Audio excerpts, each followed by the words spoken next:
One day, I came home to find my room completely empty. What the heck is going on? Behind me, I heard a triumphant voice from my sister-in-law. Childless, unproductive old woman like you can do nothing but stand in my way. Get out. Sister-in-law was trying to move me out and take over my parents' house. I was single. That is ridiculous. I'll thoroughly investigate your wicked scheme. My name is Catherine. I'm a single 40-year-old office worker. It's not that I've never met someone good, but for various reasons, I ended up never getting married. Sometimes I feel lonely, but, well, that's life. I've reached the age where I can accept that marriage isn't everything. Being single is indeed carefree. Plus, there's a matter of taking care of my parents. I have one older brother, but he lives far away from our parents' home. My brother left our hometown to pursue his career, and since our father passed away 3 years ago, my mother had to live by herself. Living not too far from my parents' home, I became concerned about my elderly mother and decided to take the plunge and live with her. Now it's just the two of us, 2 women, enjoying our peaceful days.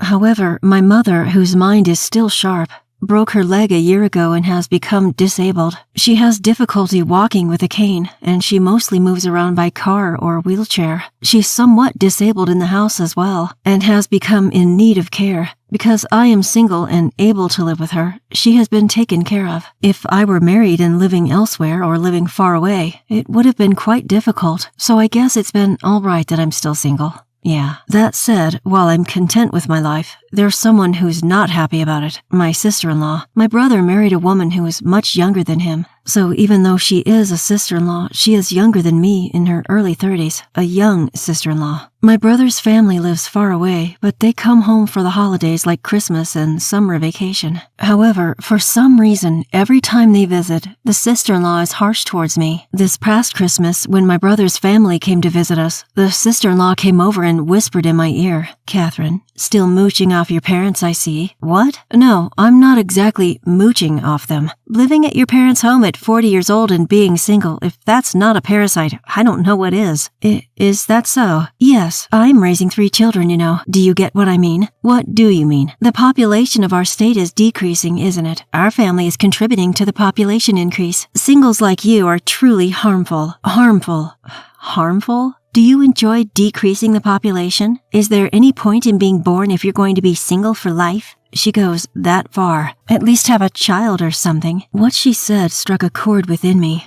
Although I am single due to various reasons, there was a man I wanted to marry. But there was a bit of a problem with my body. Simply put, I can't have children. He asked me to be in a relationship with him, and since he had an intent for the future together from the beginning, I laid out everything on the table for him since day one. He said, "I just want to be with you, even if we don't have kids. As long as we're together, I'll be happy." So I agreed to date him. But marriage turned out to be more than just the 2 of us. The trials and dramas we went through ultimately led me to stay single. The appalling words of my sister-in-law left me speechless. And yet, she had the audacity to take advantage of me financially. We have 3 kids, you know. Be fair with your Christmas gifts. We expect them to be generous. We expect you to gift us some money as a kindergarten enrollment celebration, and it's gonna be at least for $1,000. You're not so poor that you can't afford that, right, Auntie? Don't you want to provide a proper education for the kids? Oh, right, you don't have any kids, so you wouldn't understand. But I let you have the joy of raising our kids, so pay for their extracurricular activities. It's like she thinks if she uses the kids as an excuse, she can get away with more money. Sure, I'll give gifts for occasions, but I don't understand why I have to bear with her tisk-tisking after she checks the amount of money in the envelope on the spot. And why should I be the one to pay for their extracurricular activities? When I bring it up to my mom or my brother, they make incredulous faces, unable to believe such audacity of my sister-in-law because they haven't seen it. That's right, she only ever behaves this way when it's just the 2 of us. She's pretty slick. This past New Year's holiday, she immediately opened the New Year's gifts I gave to my nephew and niece. It was while my brother was out of the room, having stepped away for a moment to help my mom with something. She spat out, "Huh? This is it? This paltry sum is your gift? Just how poor are you, you stingy bitch? It's another comment that my mom and brother find hard to believe, so I'm thinking I should start recording her. However, there would be such negative repercussions on the family relationships if I keep tattling on, so I can't say much. After all, my mom has 3 adorable grandkids. If my complaints lead to my sister-in-law refusing to visit, my mom would be deprived of seeing her grandchildren. That would be too sad for my mom, so I just need to be quiet. If I can just dismiss her harsh remarks, everything will settle down. That's what I thought, until the situation completely changed one day. It was a weekday when my sister came over. It was during the week, so my brother was at work and I was working from home. My mom was at a senior daycare center. The kids were at the daycare and they were going to their maternal grandparents straight after. My sister-in-law was visiting me alone. I was wondering why she was here on such an unusual day. Then she got right down to business. You know, I've been thinking that we should move in here. Excuse me? Talk about a bolt from the blue. What on earth is she trying to say? You mean move in? That's what I said. We've been thinking of moving in here. Who's we? Our family. Where exactly? Don't make me repeat myself. Into this house. Why? Because I'm pregnant with our 4th child. What? In my brother's family, they already have 3 kids. The oldest is in early elementary school, the middle one is a kindergartner, and the youngest just started preschool. Even though they already have 3 kids, they're having a 4th. I can't help but be impressed. However, they currently live near the sister-in-law's parents' house, so they probably get help with the kids like today. If so, what's the advantage of moving over here? John's gonna be transferred here, that's why. John is my brother. Oh, I remember my brother mentioning something like that. Apparently a branch office is going to open here in our hometown. Who wants to go to the branch office? Me. Apparently he volunteered for the position quite willingly. I wonder why the personnel decisions can be made so casually. Is it okay with you, sis? I mean, wouldn't it be better to stay closer to your parents' place? My parents are still working, so I really can't rely on them too much. They start to frown if I ask too often, saying stuff like, ask your husband first, or don't make children assuming you can depend on your parents. It'd be hard to mention that we were having a 4th, right? That's your business. How would I know?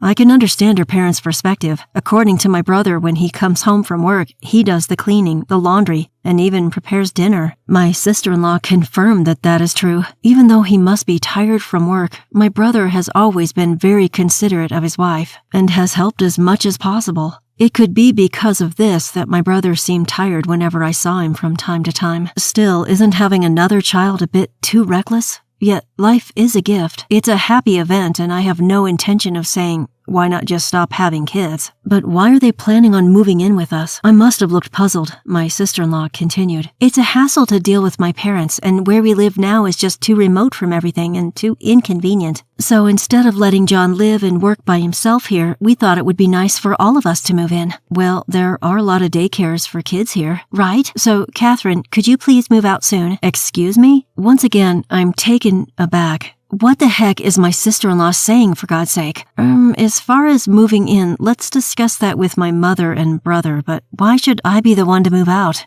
Think about it. We're going to be a family of 6 soon, right? That's true. So isn't this house going to be too small? Well, that's true. Well, I suppose so. That's why I'm telling you to get out. No, I don't understand what you mean. Having 6 in the family is a lot, but it's not impossible for 8 of us to live together, including my mom and myself. Of course, when the kids grow up, it's impossible for all of them to live in an individual room, but I didn't think there was any point in worrying that far ahead. My sister-in-law, annoyed by my increasing confusion, raised her voice. I mean, come on. You're in the way. You, an old woman, can't even have kids. For our sake, get out. What? Oh, and don't move too far away, okay? You're still going to have to look after our kids. What? After ranting, she added, get out of here soon, and then went home. This needs a family meeting, yeah. That night, I told my mom about what Susan had said and called my brother. My brother told me that he'd arrange a separate house for his family. Sure, I've been traveling a lot for work, and I think it's been tough on Susan. That's why we were living near her parents' home in good old Nebraska. But is she really so bothered by the countryside? On the other end of the phone, my brother sounded confused. There was still something that was perplexing, but her idea of moving into our home was temporarily dropped. Well, that was supposed to be the case. One day, after a stretch of working from home, I went into the office for the first time in a while. My mom was away from home, staying overnight at the daycare. Exhausted from work, I came home to get stunned. What? My room? Everything Everything's gone. Believe it or not, my room was empty. All of my belongings were gone. What is this? What's going on? This was undeniably my own home, yet my room was missing. To be precise, my stuff was missing. Where are all my favorite things? I threw them away. All of them. I was screaming in shock when a sudden voice came from behind me, making my heart skip a beat. When I turned around, there was Susan. Susan, what are you doing here so late? Shut up, you'll wake the kids. What? The 3 kids are here? Until the beds arrive tomorrow, they're sleeping on the living room couch. I rushed into the living room where my nephews and niece were sound asleep. What's going on? Looking at me, completely stunned and at a loss for words, Susan laughed and said, "You wouldn't leave the house, so I had to resort to drastic measures. I'm not leaving. I've already talked to my brother about this. Do you think you can just do whatever you want? Don't you have any idea how many people you're inconveniencing?" Who's the one doing whatever they want here? I'm the one inconvenienced. I really wanted to get those words out of my mouth, but I held my tongue because the kids were asleep. My sister-in-law, Susan, ignores my considerations and loudly declares, "Who cares what your mother or brother says? If you move out and our family moves in, those 2 wouldn't oppose this idea for sure." What happened to my stuff? I had a junk removal service take it all away. No way. Did she really throw out all of my precious things, including my photo albums? This is unbelievable. Come on, if you understand, then get out. Wait, no arguing. I tried to resist, but she's younger and stronger than me. Overpowered, I was thrown out of the house, right there. It was at night, and making a fuss wouldn't do me any good. She ignored the doorbells and the phone calls as well. With no other choice, I spent the night at a no-frills hotel. The next day, I took a day off from work and rushed home. As I was about to unlock the door and enter the house, Susan came out faster. "Oh, Susan, I tried to contact my brother but couldn't reach him. Let's talk anyway. My husband is on a long business trip abroad. The time difference makes it hard to get in touch with him, you know. I was about to leave, so make sure you look after my kids." Susan! Leaving me in shock, she left quickly. She was all dressed up and everything. With no other choice, I looked after the 3 kids and had a bitter expression when I welcomed my mom home in the evening. "Mom, isn't this a bit much?" "Yes, it's a bit much to ignore John's opinions and be so forceful. Leaving the 3 kids and going out is unbelievable. If she wanted to leave the kids with someone, her own parents would be the best option. Yes, what are the real benefits of living here?" Speaking of which, she went out quite dressed up. Really? There might be a clue in that. Agreeing with my mother's words, I immediately requested an investigation from a private detective. A month later, I now live in a 1-bedroom apartment as a temporary residence, which I had to find in a fluster. My room in my parents' house has been completely remodeled by Susan, and it's nowhere near what it used to be. John was furious, saying, "Don't do as you please," but she seemed to argue that once they moved in, it'd be their place. And she also seemed to say things like, "You're often away from work, aren't you? I thought it'd be nice for the family to stay together, so I came along. Raising children is really hard. It's just natural to live together with your family and get help from them." When he mentioned that my mother was in need of care, she responded, "Catherine is there, isn't she? She's just at home all the time. She must have a lot of free time." I'm not sitting around. I'm actually working from home. But Susan seems adamant about not letting me back into the house. Don't you dare think you can get away with this bullshit forever. We're gonna have a talk. With that assertive statement from my brother, a family meeting was held today. "Why so sudden? I'm pregnant. Let's wrap this up quickly, okay?" Susan grumbled as she rubbed her still not visibly pregnant belly. Ignoring her, my brother, Mom, Susan, and I, 4 adults, huddled together in the living room. By the way, we've left the kids at a weekend daycare. First off, Susan, please apologize for disposing of my belongings without my permission. At my words, Susan scoffed and said, "It's your own fault for not moving out sooner," without an ounce of hesitation. "People like you who can't even have kids should just live in a run-down apartment." Yes, it's true that I can't have kids, but I was living together for Mom's sake. "But your mother-in-law would be happier living with her grandkids than with you," Susan said, looking at my mom. My mom replied, "Of course I'd be happy to live with my grandkids," but hearing this, Susan smirked triumphantly. "See? Did you hear that? It's much more meaningful for us to live together than an unproductive person like you." But, ignoring Susan's words, Mom continued, "If they were my real grandchildren." "Huh?" Susan was dumbfounded, not understanding my mom's words. At that moment, my brother presented a large envelope. "What is this?" "The result of your affair investigation." My brother responded calmly. "Huh?" Susan seemed surprised and stared at my brother, who continued speaking, unflustered. "You thought we wouldn't find out, didn't you?" What are you talking about?" I didn't cheat on you. Really? So these pictures are photoshopped, huh? In response to Susan's denial, my brother spread several pictures on the table. In them, wait, no. There were photos of Susan flirting with a guy. I thought it was strange when you forced us to move away from our parents who help with the kids to move in here. But the city is more convenient, isn't it? But you're not even using any childcare services and pushing the childcare onto Catherine, aren't you? Well, I need a break too. Then why not use the childcare service like today? It's a waste of money. Do you think I haven't given you enough money? I'm saving up for our future. What does that mean when our bank account is down to zero? Saying this, John spread the bank book. Indeed, it was completely zero. What? Hey, why are you just looking through that like it's nothing? It's our family money. Of course I have the right to check. So, where's the savings for our future? Well, in a different account. Oh, really? Let's see that bank book then. I don't have it right now. Where is it? Well, As I watched her continue lying, Susan finally stumbled on her words.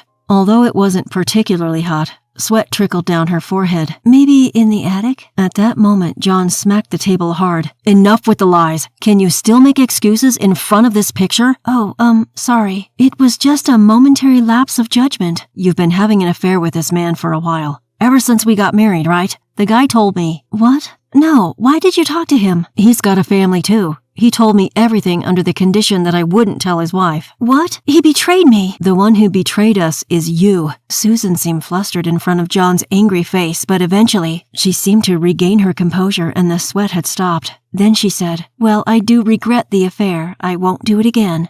Of course not. But I think it's better not to divorce. It's better for the kids to be with their mother, and more importantly, I'm carrying a new life in my womb. You don't want to be apart from the child, do you? Looking at me, Susan continued.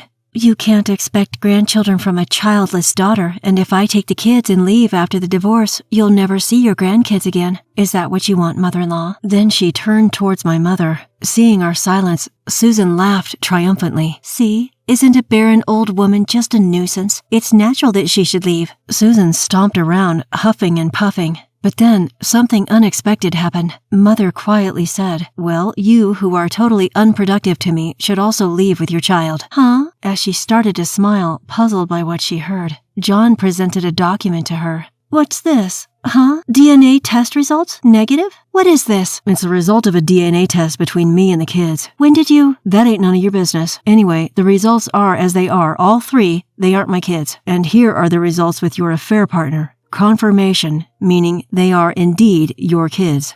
What? Huh? My kids ain't mine, meaning they're not my ma's grandchildren. They're complete strangers. No way. It ain't a lie. You knew it, didn't you? You knew, and you pulled a cuckoo move on me, didn't you? I didn't. That's what the other guy said. You said, it's sad that our children can't live together as a family, to him. Susan looked so pale, she might fall over at any moment. And then my mom gave the coup de grace. So you're a burden because you can't bear my son's children. Please pack up and leave with the kids and hurry. What? Are you going to throw us out into the street? Such young kids? You monster! It was then that Susan cried out, trying to elicit sympathy. The monster here is you. A different loud voice echoed through the room. Susan spun around and her eyes bulged. Dad? Why are you here? And Mom too? Yes, there stood Susan's real parents. They've agreed to take all the children once I explain the situation. You stupid daughter! Can there be a more disgraceful story as a parent? I'm sorry. Apparently, Susan can't hold her ground against her father. Her face turned blue as she sobbed. John, and to his mother, and Catherine, I'm really sorry for my stupid daughter. We'll definitely make her pay for the damages. Damages? Wait a minute. I can't afford that. Are you going to pay for me, Dad? No way. I'll front you, but you're paying me back even if it takes you a lifetime. So, her father took Susan, who was seriously on the brink of tears, away without waiting for a reply. Her mom, who kept bowing deeply to us in apology, was quite memorable. Even though they're good parents, they raised such a daughter. Raising kids is tough, isn't it? I found myself musing about this in a rather carefree way. Then afterward, my brother John ended up getting a divorce without a hitch. The money for the alimony and what she had splurged on her infidelity was apparently paid off all at once by her parents. The kids were taken back to their grandparents' home. They had often been left there before, so it seems they're growing up just fine without any confusion. The kids didn't do anything wrong. John, who had always thought they were his real children, said this with a touch of sadness. There's no way you can accept it when you're suddenly told they're not yours. I'm hoping that one day John's emotional wounds will heal. 3 years later, John found a good match and had his real child. But that's another story. As for my brother's ex-wife, Susan, she gave birth to her 4th child, and sure enough, when she tested it for peace of mind, it wasn't John's child. Under strict supervision of her parents, she seems to have been working like mad from morning till night for a while. But she seemed to continue her relationship with her lover undeterred. In the end, her affair was also exposed to her lover's wife. After the huge fight, more alimony was incurred, and it seems she was kicked out of the house by her parents. No one knows what became of her after that. As for me, I'm living peaceful days while taking care of my mom, same as always. In fact, the personal items she disposed of were all retrieved on the same day by contacting the waste disposal company. On such a peaceful day, a familiar face appeared before me. It's been a while. The person smiling before me was the guy I once thought of marrying. I couldn't forget about you, and I have been single all this time. Even my parents finally gave in. They have a rather selfish reason. My brother got married and had a child. They told me I could do as I please about marriage. Caught off guard, he presented me with a ring. It may be too late, but I can't think of anyone but you. I want to help you take care of your mother, so could you please marry me? Unable to hold back, my face crumpled in tears. Without hesitation, I jumped into his arms, where he held me with a gentle smile.